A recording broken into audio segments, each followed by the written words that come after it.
Hello students, in this video we are going to discuss about the opening and closing of stomata, and it's a particular theory that is Leavitt theory.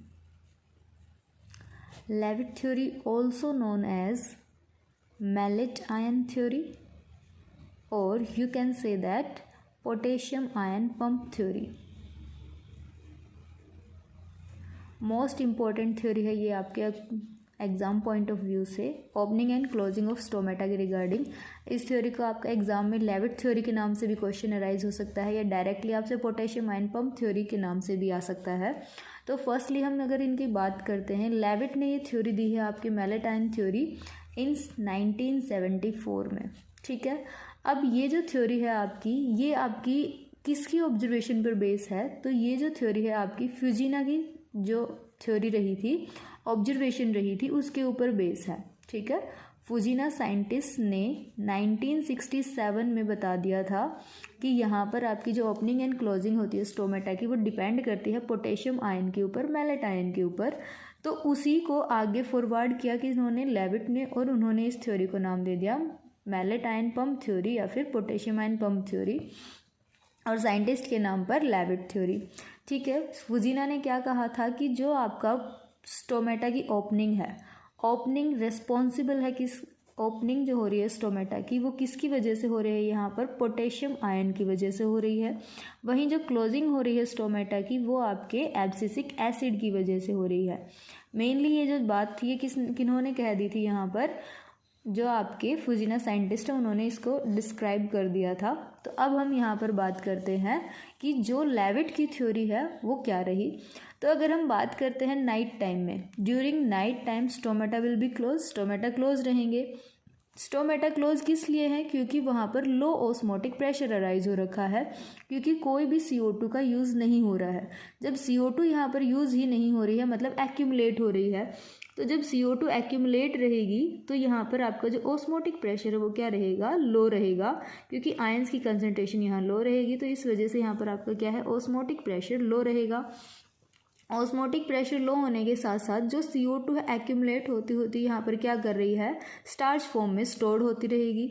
अब जब CO2 आपके यहाँ store हो रही है, तो अब जब डे टाइम होगा, जब डे शुरू हुआ, उस टाइम पर आप क्या करेंगे? यहाँ पर अभी आपका हाई pH अप्लाई हो जाएगा, क्योंकि अब आप यहाँ क्या करने लगेंगे? CO2 को यूज़ करने लगेंगे।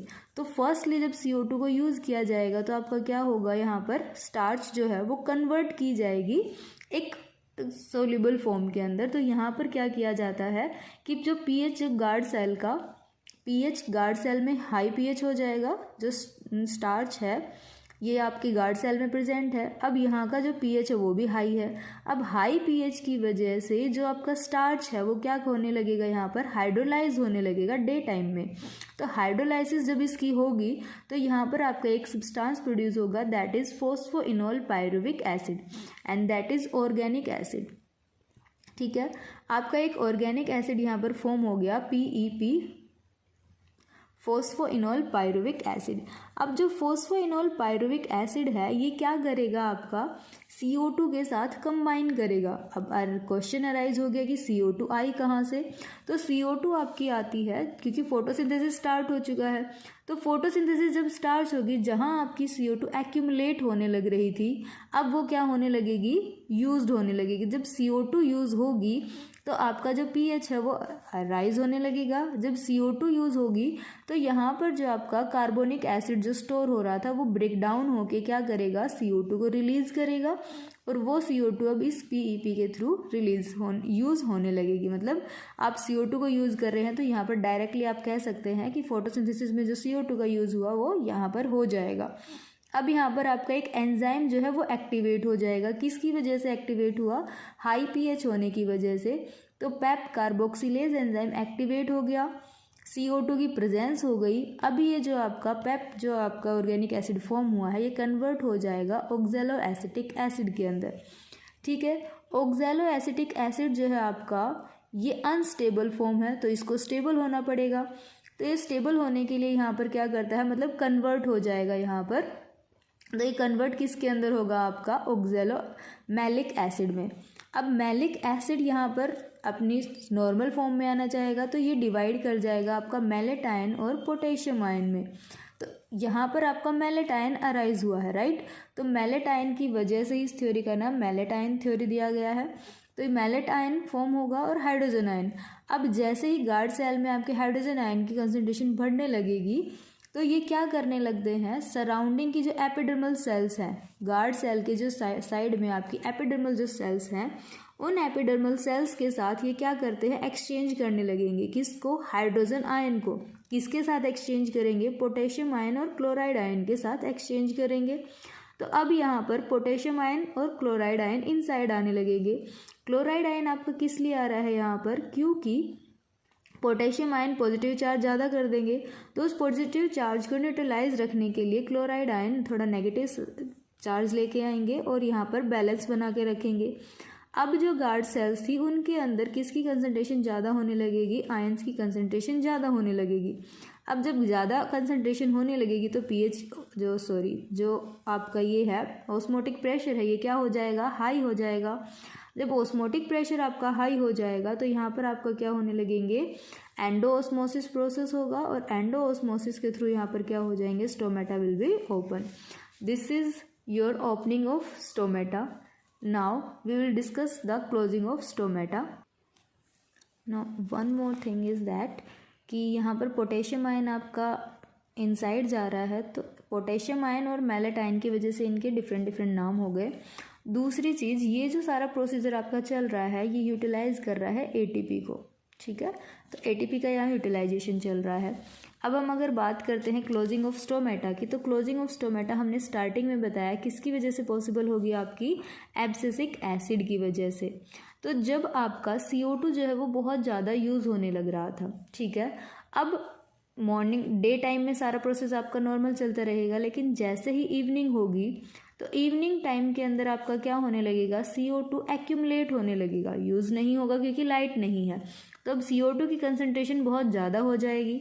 अब जब CO2 की कंसंट्रेशन बहुत ज़्यादा हो गई है, इन इवनिंग कंसंट्रेशन इंक्रीजेस, तो CO2 की जैसे ही कंसंट्रेशन इंक्रीज होगी ये क्या करेगा, आपका एब्सिसिक एसिड जो फॉर्म होगा वो क्या करने लगेगा, एब्सिसिक एसिड एक्टिवेट हो जाएगा और ये क्या कर देगा, आपका इनिबिट करेगा। किसे इनिबिट कर देगा, यहाँ पर जो ये आपका ट्रांजिशन चल रहा था पोटेशियम आयन के इनसाइड का हाइड्रोजन आयन के आउटसाइड का जो आपका प्रोसीजर चल रहा था उसको क्या कर देगा, इनिबिट कर देगा। जैसे ही पोटेशियम आयन का इनफ्लक्स इनिबिट होगा और पोटेशियम आयन का इफ्लक्स इनिबिट हो जाएगा, उसी टाइम पर आपके जो कैल्शियम आयन है वो भी एक्टिवेट हो जाएंगे और कैल्शियम आयन के ज़्यादा एक्टिवेट होने से इनका सेल है ये क्या करने लगेंगे, कैल्शियम आयन को इनफ्लक्स करवाएंगे। तो जो गार्ड सेल्स थी उनके अंदर एक तो ये इनिबिट हो गया, दूसरा कैल्शियम आयन का इनफ्लक्स होने लगा। तो कैल्शियम आयन का जैसे जैसे इनफ्लक्स होने लगेगा, ज़्यादा अमाउंट में कैल्शियम आयन फॉर्म होने लगेगा, तो ये जो आपका पोटेशियम आयन था उसके इनफ्लक्स को स्टॉप कर देगा, बिल्कुल ही स्टॉप कर देगा। कुछ तो यहाँ इनिबिट हुआ और कुछ अब यहाँ पर बिल्कुल ही ये क्या कर देते हैं, स्टॉप कर देंगे। तो जैसे ही पोटेशियम आयन का इनफ्लक्स यहाँ स्टॉप होगा तो जो गार्ड सेल्स थी उनके अंदर आप देख सकते हैं क्लोराइड, साथ ही साथ ये क्लोराइड को भी यहाँ से क्या कर देंगे, स्टॉप कर देंगे, बाहर बिल्कुल इनका यहाँ पर स्टॉप हो गया है इनसाइड एंट्री होना, ठीक है। अब यहाँ पर इनको क्या हो रही थी, क्योंकि इवनिंग टाइम शुरू हुआ है तो आप डे टाइम में तो इनको एटीपी मिल रही थी, अब इवनिंग टाइम में इनको एटीपी भी नहीं मिलेगी, तो फोटोफॉस्फोराइलेशन भी स्टॉप हो गया, तो यहाँ पर इनको अब एटीपी भी नहीं मिलेगी। अब जब एटीपी भी नहीं मिलेगी तो यहाँ पर आपका जो ये सिस्टम चल रहा था पोटेशियम एंड हाइड्रोजन आयन का, ये भी क्या हो जाएगा, बिल्कुल कंप्लीटली स्टॉप हो जाएगा। अब ना कोई हाइड्रोजन बाहर जाएगा ना ही कोई पोटेशियम अंदर आएगा, ठीक है। तो बिल्कुल स्टॉप हो गया। दूसरी चीज़, अब ये जो आपका हाइड्रोजन यहाँ पर बन गया, अब ये जो मेलेट आयन था, मेलेट आयन जो कि नेगेटिव चार्ज कंटेन कर रहा था, अब उसके साथ वापस कंबाइन होगा। जब ये वापस उसके साथ कंबाइन होगा तो किसकी फॉर्मेशन करेगा, मैलिक एसिड की फॉर्मेशन कर देगा। जैसे ही मैलिक एसिड आपका यहाँ पर फॉर्म होने लगेगा तो यहाँ पर आप क्या देखेंगे कि मैलिक एसिड भी क्या करेगा, आपके पोटेशियम के इफ्लक्स को प्रमोट करने लगेगा। मैलिक एसिड फॉर्म होते ही पोटेशियम आयन बाहर और स्पीडली जाने लगेगा क्योंकि ये इसको प्रमोट करने लग रहा है। अब गार्ड सेल से पोटेशियम आयन बिल्कुल बाहर जाते जाएंगे, तो अब एकदम से ही जो आपकी गार्ड सेल है, क्योंकि आयंस आपके बाहर चले गए हैं, अभी हमने बताया ओपनिंग में कि जब आयंस ज़्यादा होने लगते थे तो कंसंट्रेशन इंक्रीज़ हो रहा था। अब आपके आयंस बाहर जाने लगेंगे तो कंसंट्रेशन आपका क्या हो जाएगा, डिक्रीज़ कर जाएगा। अब जैसे ही कंसंट्रेशन डिक्रीज़ करेगा तो जो ऑस्मोटिक प्रेशर था वो भी क्या हो जाएगा, लो हो जाएगा। जैसे ही ऑस्मोटिक प्रेशर लो होगा आपका क्या प्रोसेस स्टार्ट हो जाएगा, एक्सोऑस्मोसिस शुरू हो जाएगा। जब एक्सोऑस्मोसिस होगा तो स्टोमेटा फाइनली क्या कर जाएंगे, आपके क्लोज कर जाएंगे। ठीक है, तो ये होगा, एक बार फिर से देख लीजिए। इवनिंग टाइम में आपके जो एब्सिसिक एसिड है वो क्या करवाएगा, आपका रिस्पॉन्सिबल है क्लोजिंग ऑफ स्टोमेटा के लिए। तो आप देख सकते हैं इवनिंग के अंदर CO2 की कंसंट्रेशन इंक्रीज होने लगेगी क्योंकि यूटिलाइजेशन नहीं हो रहा है। और अब जो एब्सिसिक एसिड है वो क्या कर देगा, पोटेशियम और जो हाइड्रोजन आयन का जो एक्सचेंज चल रहा था उसको इनहिबिट करेगा। साथ ही प्रमोट करता है कैल्शियम आयन के इन्फ्लक्स को। कैल्शियम आयन का इन्फ्लक्स होते ही जो पोटेशियम आयन का इन्फ्लक्स चल रहा था वो स्टॉप होने लगेगा, साथ ही साथ क्लोराइड का भी इन्फ्लक्स स्टॉप होने लगेगा। और दूसरी चीज़, इवनिंग की वजह से यहाँ पर आपके जो हाइड्रोजन एंड पोटेशियम जो कि ATP यूटिलाइज कर रहे थे वो क्या हो जाएंगे, यहाँ पर स्टॉप होगा। स्टॉप होते ही तो यहाँ पर मैलेट आयन जो है हाइड्रोजन को क्या करेगा, इसके साथ कंबाइन करेगा, मैलिक एसिड की फॉर्मेशन होगी और पोटेशियम का आउटफ्लक्स और फास्ट होने लगेगा, जिसकी वजह से कंसंट्रेशन डिक्रीज़ होगी। कंसंट्रेशन डिक्रीज़ होते ही ऑस्मोटिक प्रेशर आपका लो हो जाएगा। ऑस्मोटिक प्रेशर लो होते ही एक्सोऑस्मोसिस हो जाएगा और एक्सोऑस्मोसिस होते ही आपके स्टोमेटा क्लोज हो जाएंगे। तो this is all about the Levitt ion theory, Levitt theory, potassium ion pump theory और malate ion pump theory. Okay, thank you, bye bye.